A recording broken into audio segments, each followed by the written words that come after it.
యోహాను సువార్త 6వ అధ్యాయము 54వ వచనంలో 6వ అధ్యాయం 54వ వచనం 6వ అధ్యాయం నా శరీరము తిని రక్తము త్రాగువాడే నిత్య జీవము గలవాడు, అంత్యదినమున వారిని చాలు. ఇక్కడ యేసు ప్రభు నా శరీరాన్ని తినండి, నా రక్తాన్ని మీరు త్రాగండి, నాలో జీవం ఉంది కాబట్టి మీకు జీవాన్ని ఇస్తాను, నిత్య జీవాన్ని మీకు కలుగ చేస్తాను. అప్పుడు ఒక నిబంధన దేవుడు ఇజ్రాయేలు ప్రజలతో చేస్తే, ఇజ్రాయేలు ప్రజలతో ఏం చేశాడు అంటే, మీరు విడుదల పొందిన తర్వాత మీరు నా వాక్యము చొప్పున జీవిస్తే, నా మాటల చొప్పున మీరు జీవిస్తే మీకు వాగ్దానం చేసినటువంటి దేశానికి మిమ్మల్ని పంపిస్తాను అన్నాడు. వారు జీవించలేదు, అందుకని వారు ఆ దేశం నుంచి తరము వేయబడ్డారు. కాబట్టి ఆ నిబంధనను కేవలం యూదులకు మాత్రమే సంబంధించినది, యూదా మతానికి సంబంధించింది మాత్రమే. అదే ఈ నిబంధన, యేసుక్రీస్తు చేసిన నిబంధన, ఇది క్రొత్త నిబంధన. కొత్త నిబంధన రక్తముతో చేసిన నిబంధన. ఈ రక్తంలో జీవం ఉంది కాబట్టి ఈ జీవము కలిగినటువంటి రక్తాన్ని, శరీరాన్ని మీరు త్రాగితే నిత్య జీవము గలవారు అవుతారు. ఇది కొత్త నిబంధన రక్తముతో కూడింది. ఈ నిబంధన రక్తం ఎలాంటిది అంటే, మిమ్మల్ని యొక్క పాప క్షమాపణ నుంచి విడుదల పొందించేటువంటిది. ఇది అనేకుల కొరకు చిందించబడిన రక్తము.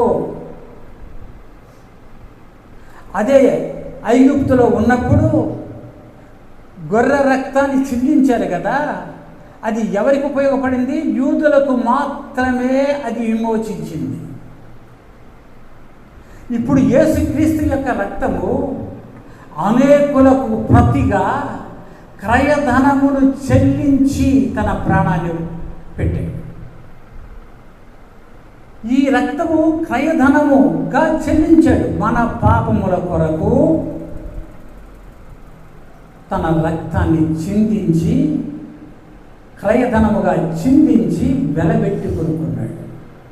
ఎవరు విశ్వాసంతో ఉంటారో వాళ్ళందరినీ ఈ రక్తపు వెలతో చెల్లించుకున్నాడు, సొత్తుగా మార్చేసుకున్నాడు. నువ్వు దేవుని సన్నిధిలో ఉండి ఆయన ఇచ్చేటువంటి రొట్టెని, అనగా ఆయన శరీరంగా నువ్వు భావించి దాన్ని తీసుకుంటున్నావంటే ఆయనని నీవు విశ్వసిస్తున్నావు, ఆయనని నీవు జ్ఞాపకం చేసుకుంటున్నావు, ఆయన యొక్క సన్నిధిని అనుభవిస్తున్నావు. అది అంత పవిత్రమైంది. నీ భావనలో ఉంది, నీ విశ్వాసంలో ఉంది. నువ్వు అనుకునేటువంటి నీ మానసిక పరిస్థితిని బట్టి అది నీకు ఇచ్చింది రొట్టె, ఆయన యొక్క శరీరమా, ఆ శరీరంలో నేను ఆయన మరణంలో పాలు పంపులు పొందుకుంటున్నా అన్నది నీ మానసిక స్థితిని బట్టి నువ్వు అర్థం చేసుకోవాలి. నువ్వు ఆధ్యాత్మిక భావనలో ఉన్నప్పుడు నీకు అర్థమవుతుంది ఆ పాయింట్. ఈ కొత్త నిబంధన రక్తము, యేసు కార్చిన రక్తం ఉందే, ఇది అనేకుల కొరకు ప్రతిగా క్రయధనముగా చెల్లించబడిన రక్తం. ప్రపంచంలో ఎంతమంది విశ్వసించారో వారందరి కొరకు చిందించబడిన రక్తము, విశ్వసించబోయే వారందరి కొరకు చిందించబడిన రక్తం. ఆయన యుగ సమాప్తి వరకు ఎంతమంది విశ్వసించబోతున్నారో వారందరికి కొరకు కూడా కార్చిన రక్తం. ఈ చిందించబడినటువంటి పట్టడం చేత కారిన రక్తం ఉందే, ఈ రక్తము జీవాన్ని ఇచ్చింది, నిత్య జీవాన్ని కలుగచేసింది. మీరు దీనిని త్రాగి నా కొరకు పాత జీవితాన్ని మీరు పాతిపెట్టి దాని స్థానంలో నూతన జీవాన్ని పొంది నూతన ఫలాలు పొంది విస్తరింపబడినట్లుగా దీవించబడాలంటే వాక్యానికి విధేయుడే ఉండాలి. మీకు అర్థమైందనుకుంటాను ఇందాక చెప్పిన మాట. రక్తము నీరు ప్రవహించింది అని చెప్పుకున్నాం. చచ్చిపోయిన వారిలో ప్రవహించదు, గడ్డగట్టిపోతుంది. ఆ రక్తము బయటికి వచ్చింది, చిందించబడిన రక్తము, చిందించబడిన నీరు బయటికి వచ్చి శైలించింది అంటే మన పాప క్షమాపణ కొరకు, ప్రాయచిత్తం కొరకు చిందించబడిన రక్తం. కొరింథీయులకు రాసిన పత్రిక 11వ అధ్యాయము 1 కొరింథీయులకు రాసిన పత్రిక. ప్రభు అయిన యేసు తాను అప్పగింపబడిన రాత్రి ఒక రొట్టెని ఎత్తుకొని కృతజ్ఞతాస్తుతులు చెల్లించి దానిని విరిచి, ఇది మీ కొరకైన నా శరీరము, నన్ను జ్ఞాపకం చేసుకుంటే దీనిని చేయడని చెప్పాను.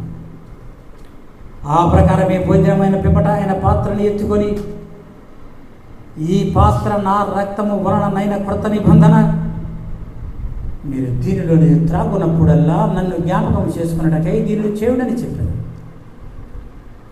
మీరు ఈ రొట్టెను తిని ఈ పాత్రలోని త్రాగునప్పుడల్లా ప్రభువు వచ్చు వరకు ఆయన మరణమును ప్రచురించుతారు. కాబట్టి ఎవడు అయోగ్యముగా ప్రభు యొక్క రొట్టెను తినునో, లేక ఆయన పాత్రలోని త్రాగునో, వాడు ప్రభు యొక్క శరీరమును గూర్చియు రక్తమును గూర్చియు అపరాధియము. కాబట్టి ప్రతి మనుష్యుడు తను తాను పరీక్షించుకునవలెను, అలాగూ చేసి ఆ రొట్టెను తిని ఆ పాత్రలోనిది త్రాగవలెను. ఆమేన్.